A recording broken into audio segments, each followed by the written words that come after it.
Hello everyone, this side Talat, and today in this video we will start chapter 10, the flowering of regional culture. So here in this video we are going to read about कि किस तरह से जो जितने भी regional cultures थे, like languages थी, जो लिटरेचर था या और जितनी भी चीज़ें थी, पेंटिंग थी, म्यूजिक थी, आर्ट्स था, उसमें किस तरह से ग्रोथ हुई, डेवलपमेंट हुआ और उसमें किस किस तरह के चेंजेस आए. So as we have already read about bhakti movement in the previous lesson में हमने भक्ति मूवमेंट के बारे में पढ़ा था कि किस तरह से इंडिया में भक्ति मूवमेंट शुरू हुआ और बाद में इसी भक्ति मूवमेंट ने पूरे कंट्री को अपने कंट्रोल में तो नहीं कह सकते, हम ये कह सकते हैं कि पूरे भक्ति मूवमेंट का असर पूरे कंट्री पर दिखाई दे रहा था. और इसी टाइम पर भक्ति मूवमेंट की वजह से जो मिडिवल पीरियड का जो कल्चर था वो काफी एनरिच्ड हुआ, काफी चीजें इसमें चेंज हुई. Language, literature and fine arts, इसमें भी बहुत बड़े बड़े चेंजेस हुए. बहुत चेंजेस से होकर ये गुजरी चीजें जितनी भी थी, लैंग्वेज, लिटरेचर और आर्ट्स बहुत सारे चेंजेस से होकर गुजरे. जितने भी स्मॉल या बिग किंगडम्स के रूलर्स थे, इन्होंने अपनी लोकल लैंग्वेज और अपनी कल्चरल प्रैक्टिसेस को, जो उनके एरिया की कल्चरल प्रैक्टिसेस और लैंग्वेज थी, इन्हें पैट्रोनाइज किया, इन्हें सपोर्ट किया. Regional traditions were often influenced by ideas from other parts of the country.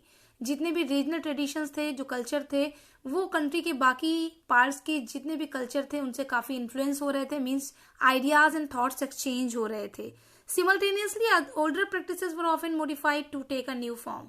इसी टाइम पर जितनी भी पुरानी प्रैक्टिसेस थी, जो पुराने तौर तरीके थे, उसमें चेंजेस आए, वो मॉडिफाई हुई और अब सामने लोगों के पुरानी प्रैक्टिसेस की जगह पे उनका नया रूप, न्यू फॉर्म लोगों को नजर आ रहा था. So first we are going to read about language. हम लैंग्वेज की बात करेंगे कि किस तरह से लैंग्वेजेस इमर्ज हुई, कौन कौन सी नई लैंग्वेजेस बोली जाने लगी, कहाँ कहाँ पर बोली गई और उन लैंग्वेजेस को यूज करके कौन कौन सी बुक्स लिखी गई और लैंग्वेजेस को अलग अलग कौन से किंग्स या एम्परर्स ने सपोर्ट किया. मॉडर्न इंडो आर्यन यानी मोस्टली नॉर्थ इंडियन लैंग्वेजेस की बात करें हम, तो ये लैंग्वेजेस 9th और 10th सेंचुरीज में इमर्ज होना शुरू हुई, लोगों के सामने आने लगी और लोगों ने इन लैंग्वेजेस को बोलना शुरू किया. ईस्ट में उड़िया एंड बंगाली, वेस्ट में मराठी और हिंदी से जुड़ी हुई बाकी जो रिलेटेड लैंग्वेजेस थी सेंट्रल इंडिया में, ये इसी टाइम पर लोगों के सामने आई, मतलब इसी टाइम पर बोली जाने लगी. ये जो लैंग्वेजेस थी ये प्राकृत लैंग्वेज से डेवलप हुई थी और ये प्राकृत लैंग्वेज संस्कृत लैंग्वेज से डेवलप हुई थी. प्राकृत लैंग्वेज वो लैंग्वेज थी जिसे 2500 ईयर्स पहले गौतम बुद्ध और वर्धमान महावीर ने अपने संदेशों को लोगों तक पहुंचाने के लिए इसी लैंग्वेज का इस्तेमाल किया था. और ये लैंग्वेज समझने में भी आसान थी, सिंपल थी और लोगों को अच्छी भी लगती थी. तमिल लैंग्वेज को चोला किंग्स ने सपोर्ट किया, पैट्रोनाइज किया. उनके टाइम पर जितने भी एडमिनिस्ट्रेटिव रिकॉर्ड्स थे, इन सारे एडमिनिस्ट्रेटिव रिकॉर्ड्स को तमिल, तेलुगु और कन्नड़ में मेंटेन किया गया. आप समझिए किस तरह से राजाओं ने अपनी लैंग्वेज को सपोर्ट किया.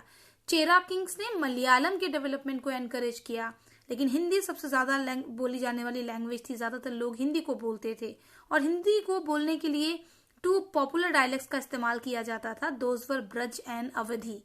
पंजाबी और सिंधी भी अपनी इम्पोर्टेंस यानी इन दोनों लैंग्वेजेस की इम्पोर्टेंस भी धीरे धीरे बढ़ रही थी. फिर इंडिया में टर्क्स आए. टर्क्स मीन जब सुल्तनत पीरियड शुरू हुआ इंडिया में, तो जब इंडिया में टर्क्स आए तो उनके आने के साथ इंडिया में पर्शियन लैंग्वेज को इंट्रोड्यूस किया गया, यानी वो अपने साथ पर्शियन लैंग्वेज को लेकर आए. फिर जब सुल्तान बने तो इनके दरबार में, इनके कोर्ट में जो कोर्ट लैंग्वेज थी वो पर्शियन बन गई. एडमिनिस्ट्रेटिव रिकॉर्ड्स को पर्शियन लैंग्वेज में रिकॉर्ड किया जाने लगा, मेंटेन किया जाने लगा. फिर धीरे धीरे इंडिया की अपनी हिंदी लैंग्वेज और उनकी लाई हुई पर्शियन लैंग्वेज कंबाइन करने के बाद दोनों जब सामने मिलकर लोगों के आई, दोनों लैंग्वेजेस जब मिलकर सबके सामने आई तो एक नई लैंग्वेज बनी, दैट वाज उर्दू. तो एक उर्दू लैंग्वेज बनी. उर्दू जो वर्ड है इसका मीनिंग कैंप है. इसका मतलब कैंप का मतलब क्या हुआ कि जो ये लैंग्वेज थी शायद ये ओरिजिनली ये मिलिट्री कैंप्स में बोली जाना शुरू की गई थी. फिर जब इंडिया में लेटर मुगल्स आए तो लेटर मुगल्स के टाइम पर जितनी भी पोएम्स लिखी गई, जितनी भी बायोग्राफीज लिखी गई, सबसे ज्यादा उसमें उर्दू लैंग्वेज को यूज किया गया. Now next is literature. Literature की बात करते हैं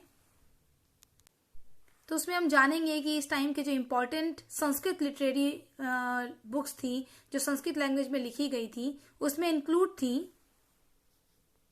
कल्हांस की लिखी हुई राजतरंगिणी बुक, जिसके बारे में हम ऑलरेडी चैप्टर 1 में पढ़ चुके हैं, और बिल्हांस की लिखी हुई बुक विक्रमन का देवाचरित। ये चालुक्यान राजा विक्रमादित्य की एक इंटरेस्टिंग बायोग्राफी है, तो इन्हें संस्कृत लैंग्वेज में लिखा गया। कथा सरित सागर ये एक बुक का नाम है। इसे सोमदेव ने लिखा और इसमें कलेक्शन ऑफ स्टोरीज और लीजेंड्स को रखा, यानी इसमें बहुत सारी स्टोरीज को और लीजेंड्स को कलेक्ट करके कथा सरित सागर में सोमदेव ने लिखा। गीत गोविंद ये भी एक बुक का नाम है। इसे जयदेव ने लिखा। और भी कुछ ऐसी बुक हैं जो इस टाइम की नोट वर्दी राइटिंग है, इंपॉर्टेंट बुक्स हैं जिन्हें संस्कृत लैंग्वेज में लिखा गया। Earliest writing in Gujarati came from the Jain Monks. अगर आप गुजराती लैंग्वेज की सबसे पुरानी बुक्स की बात करें जो गुजराती में लिखी गई, उसमें जैन मॉन्क्स की लिखी हुई कुछ बुक्स हैं। और जितने भी जैन मॉन्क्स थे जिन्होंने इन बुक्स को गुजराती लैंग्वेज में लिखा था, उसमें से एक सेंट का नाम है सलिल भद्रासुरी। गुजराती लिटरेचर को बाद में और एनरिच किया गया और बहुत कुछ गुजराती में लिखा गया, जैसे कि नरसिंह मेहता और प्रेमानंद भट्ट ने जितनी भी बुक्स लिखी वो गुजराती लैंग्वेज में लिखी हैं, और ये एक इम्पॉर्टेंट सोर्स है हमारे पास। वेल नोन सेंट्स, जाने माने कुछ सेंट्स हैं जैसे कि जनेश्वर, नामदेव और तुकाराम। इन्होंने जो कुछ भी लिखा वो मराठी में लिखा। रामदास और वमन पंडित, इन्होंने भी मराठी लिटरेचर में अपना कंट्रीब्यूशन दिया, मतलब इन्होंने भी कुछ जो भी लिखा वो मराठी लैंग्वेज में लिखा। शिशु वेद एंड रुद्र सुधानिधि एंड सरला दास की महाभारत, यानी शिशु वेद, रुद्र सुधानिधि और सरला दास की लिखी हुई जो महाभारत है, ये जितनी भी हमारे पास उड़िया लैंग्वेज में लिखे हुए सबसे पुरानी बुक्स हैं उसमें से ये कुछ बुक्स हैं। यानी उड़िया लैंग्वेज को यूज करते हुए जो सबसे पहले कुछ चीजें लिखी गई उसमें शिशु वेद, रुद्र सुधानिधि और सरला दास की महाभारत कुछ बुक्स हैं। द राइटिंग्स ऑफ द पंच सखास, यानी पंच सखास की जो बुक्स हैं जिनका नाम है बलराम दास, जगन्नाथ दास, अच्युतानंद दास, जसोबंता दास और आनंदा दास। डीपली इन्फ्लुएंस उड़िया लिटरेचर, यानी इसमें आपको उड़िया लिटरेचर के बारे में बहुत कुछ मिलेगा। उपेंद्र भांजा and Deen Krishna Das were notable Odia poets, यानी उड़िया लैंग्वेज को यूज करने वाले, उड़िया लैंग्वेज में लिखने वाले कुछ जाने माने जो पोएट्स थे उनका नाम है उपेंद्र भांजा और दीन कृष्णा दास। हेमा सरस्वती की लिखी हुई बुक जिसका नाम प्रहलाद चरित है, ये जितने भी एसएमएस लिटरेचर है पुराने, जो सबसे पहले एसएमएस लिटरेचर लिखे गए उसमें से एक बुक है हेमा सरस्वती की लिखी हुई प्रहलाद चरित्र। माधवा कंडाली ने सप्तकंडा रामायणा को एसएमएस लैंग्वेज में लिखा। अहोम राजाओं ने अपने दरबार में इवेंट्स को रिकॉर्ड करने का एक सिस्टम बनाया और इनको लिखकर रिकॉर्ड किया जाता था। तो अहोम राजाओं का ये जो लिखने का जो सिस्टम था इसे बुरंजीस कहा जाता है, यानी जितनी भी चीजें उनकी आपको लिखी हुई मिलेंगी अहोम राजाओं के दरबार की या कुछ भी जितने भी रिकॉर्ड्स मिलेंगे इवेंट्स के, इन्हें बुरंजीस कहा जाता है। कृतिवास ओझा ने रामायण को बंगाली में ट्रांसलेट किया।